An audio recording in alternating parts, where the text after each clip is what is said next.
का महत्व होता है। दिए भी अलग अलग होते हैं। पहला दिया होता है पणती दिया। मैं चैनल वालों से कहूंगा, अगर आपके पास में अगर, क्योंकि हमने पहले भी कथा में कहा कि जिस जिस जगह का स्मरण कराएं उस जगह का फोटो भी आप दिखाएंगे तो उसका आनंद कथा सुनने वालों को, ऑनलाइन वालों को मिलेगा। पहला होता है पणती दिया। ये पणती दिया मट्टी का दीप, जिस दीप के अग्रभाग को थोड़ा सा बड़ा कर दिया जाता है, उसको पणती दिया कहते हैं। ये पणती दिया जब भी भगवान के सामने लगाया जाता है तो इस दिए को सम्मुख में जब रखा जाता है तो दिए का जो लौकी मुख होता है वो अपनी ओर होना चाहिए। पणती दिए की जो लो है, बाती है, उसका मुख अपनी ओर होना चाहिए। विष्णु पुराण कहती है अगर इस दिए की बाती भगवान की ओर रहती है तो हमें तपन की अनुभूति होती है, पर इस दिए की बाती जब हमारी ओर होती है तो हमारे शरीर में कोई बड़ी बीमारी आने वाली होती है तो वो कट जाती है हमारा पणती। विष्णु पुराण में दूसरा दीप कहा गया है निरंजन दीप। विष्णु पुराण में दूसरे दीप का वर्णन निरंजन। जिस निरंजन दीप में महाराज आपने देखा होगा डमरू जैसी आकृति होती है। अगर चैनल पे कथा देख रहे होगे तो इनके पास में अगर होगा तो अवश्य दिखाएंगे। निरंजन, इस निरंजन दीप में डमरू की आकृति होती है, रखने का भाग और ऊपर का भाग इस तरह से, और ऊपर उसमें दिए लगाए के लिए बाती का स्थान रहता है। किसी किसी में 5 कंगूरे होते हैं, किसी किसी में 6 कंगूरे होते हैं। इसको निरंजन दीप कहते हैं। महाराज विष्णु पुराण के 5वें अंश में लिखा गया निरंजन दीप भगवान के सम्मुख में राइट भाग में लगाया जाता है। भगवान का जो स्थान होता है, भगवान का जो मंदिर होता है, तो भगवान का राइट, आपका होगा लेफ्ट, क्योंकि आप भगवान के सामने बैठोगे तो भगवान का राइट, आपका लेफ्ट। तो आप जब लगाएंगे तो आप लेफ्ट में लगाएंगे, आपका लेफ्ट होगा और भगवान का वो भाग राइट कहलाएगा। तो भगवान के सीधे हाथ की ओर लगता है। माना निरंजन, निरंजन दीप कभी भी तेल का नहीं लगता। माना निरंजन दीप कभी भी तेल का नहीं लगेगा। हाँ, यह हो सकता है कि बटी निरंजन जो दीप होता है उसमें तेल डाल सकते हैं। बटी निरंजन दीप जो होता है उसमें कंगूरे नहीं होते। बटी निरंजन दीप केवल गोल होगा, ऊपर से डमरू जैसी आकृति होगी, डमरू जैसा होता है, ऊपर से उसमें कहीं कंगूरे नहीं होते। महाराज अगर आप चैनल पे देख रहे होंगे तो बटी निरंजन दीप का भी वर्णन आपको दिखाया जा रहा होगा। बटी निरंजन जो दीप होता है वो केवल डमरू की आकृति में होता है, उसमें कोई कंगूरे नहीं होते। पर निरंजन जो दीप होता है उसमें कंगूरे होते हैं।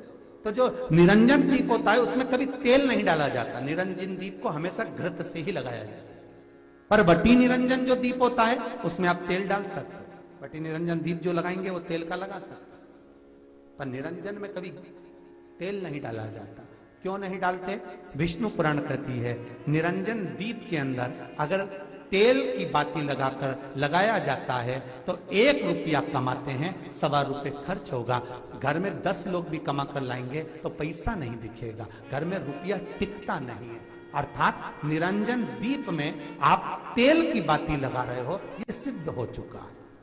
अब अगर आप यही बात किसी जगह पर पूछोगे, किसी आचार्य से पूछोगे हमारे यहाँ ऐसा हो रहा है, तो वो कहेगा तुम्हारी गृहदशा खराब हो रही है, तो उसने अंगूठी पहना दी। अंगूठी पहनाने के बाद भी घाटा खा गए। फिर पूछोगे महाराज हमने तो अंगूठी पहनी, नीलम पहना, पुगराज पहना, ये पहना, वो पहना, आराम नहीं लगा। तो कहा तुम्हारे यहाँ वास्तु का दोष है, वास्तु भी सही करवा लिया, उसके बाद भी सुख नहीं मिल रहा। अर्थात आपके दिए में जो आप बाती लगा रहे हो उसमें कुछ कमी है, उसको पहचानो। चतुर जो डॉक्टर होता है वो जरा सी देर में पकड़ लेता है कि इसको प्रॉब्लम हो क्या रही, और नहीं तो कहेंगे जांच कराओ, ये जांच वो जांच, और मालूम पड़े कुछ निकले नहीं, फिर भी शरीर में कष्ट का कारण क्या वो पकड़ा जाता।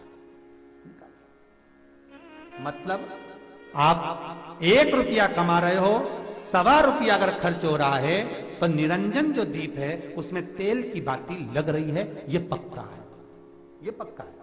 मतलब घर में पैसा टिक नहीं है। पैसा आ तो बहुत रहा है, बहू भी कमा रही, बेटा भी कमा रहा, दुकान से भी आ रहा है, किराए से मकान भी चल रहा है, वहां से भी बहुत कुछ आ रहा है, पर आखिर पैसा दिखता क्यों नहीं है? आया, लाख रुपए रात को आए, 2-3 दिन में चले गए, बची नहीं कुछ भी। पत्नी के पास भी बेचारी वो माई के सल्ला के जोड़ के वो तो बताती नहीं, अच्छा थोड़ा सवाल कर, पर कमाई का धन नहीं दिख रहा। मतलब निरंजन जो दीप है, निरंजन दीप जिसमें ऊपर कंगूरे बने रहे 5, 6, 7 डमरू की आकृति का रहता, पर उसमें कंगूरे बने रहते निरंजन, उसमें जरूर आप तेल डालकर जला रहे हो, इसलिए धन दिख नहीं रहा, संपदा दिख नहीं रही, वैभव दिख नहीं, उसमें केवल घी की ही बातें है। और महाराज बटी निरंजन जो दीप होता है उसके अंदर आप तेल डालकर जला सकते हो। बटी निरंजन जो दीप होता है ये आप किसी भी स्थान पर लगाओगे, सबसे पहले पितृ इससे भाग ग्रहण करते हैं, देवता को देते हैं, देवता उससे भाग ग्रहण कर कर कुबेर को प्रदान करते हैं, कुबेर उससे भाग लेकर शिव को प्रदान करता है। भगवान शंकर बटु भैरव को कहकर घर का उद्धार करते, इसीलिए उसको कहते बटी निरंजन। इसमें कंगूरे नहीं होते वहां। बटी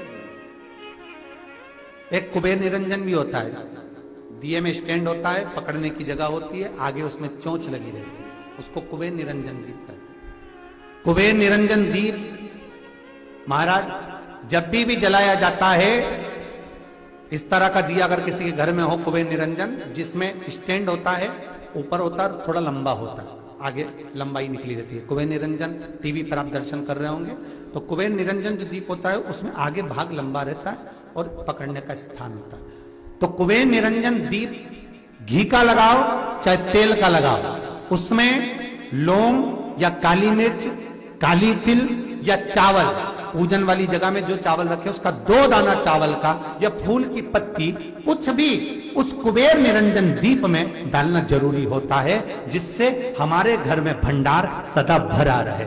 अगर कुबेर निरंजन दीप खाली जलता है, आपने कई जगह मंदिरों में देखा होगा, कुबेर निरंजन दीप डालते हैं तो उसमें थोड़ा 2 दाने चावल के डाल देते हैं, कुछ नहीं डालता तो एक सिक्का पटक देते, एक का कलदार पटक देगा, कोई चवन्नी पटक देगा, कोई 5 पैसे पटक, पर पटकेगा।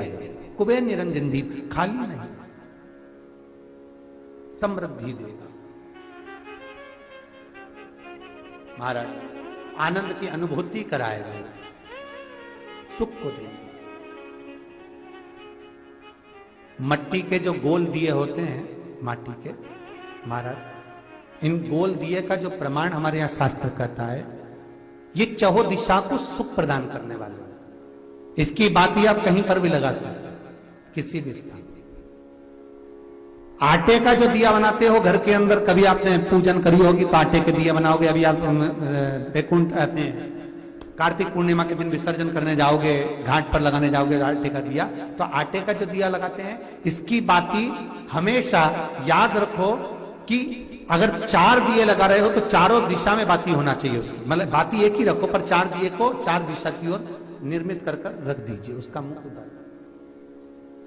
आटे के दिए में कभी भी चोंच नहीं बनाना चाहिए, अर्थात बत्ती रखने की जो चोंच होती है आटे के दिए में कभी नहीं बनाना, बिल्कुल गोल बनाना चाहिए और उसको फिर विसर्जन की ओर आप लेकर जाओ या देवता की ओर लगाओ, जहां लगाना है, पर उसमें चोंच नहीं होना चाहिए। जिस आटे के दिए में चोंच बन जाती है उसको बलि का भाग ग्रहण करने वाले देव उसको प्राप्त कर लेते, तो उसका पुण्य हमारे खाते में नहीं आता। इसलिए आटे का दिया जब भी लगाए संपूर्ण गोल